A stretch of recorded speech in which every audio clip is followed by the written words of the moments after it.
J'ai été invité par Ciné Salé pour, entre autres, présenter le film Man of Iron, L'homme d'Aran de Flaherty.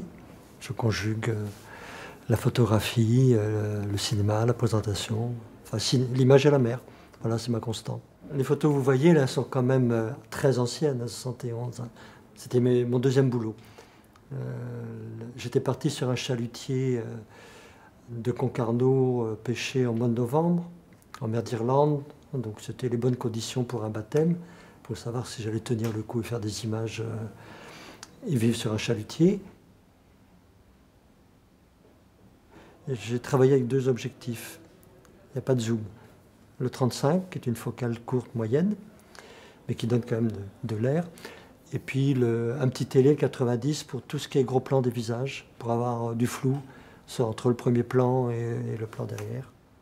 L'ambiance générale des photos est un peu grise, mais c'est simplement parce que quand on pêche le thon, on trouble l'eau en arrosant constamment pour que le thon ne voit pas les cannes pour la pêche.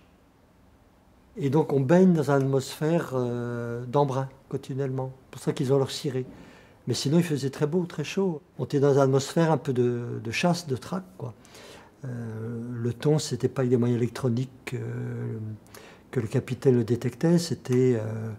on voyait des oiseaux sur l'eau qui s'agitaient, on voyait des lançons qui filaient, et puis même, on voyait des baleines qui étaient en chasse, donc il y avait des cris de crevettes, donc il y avait du thon.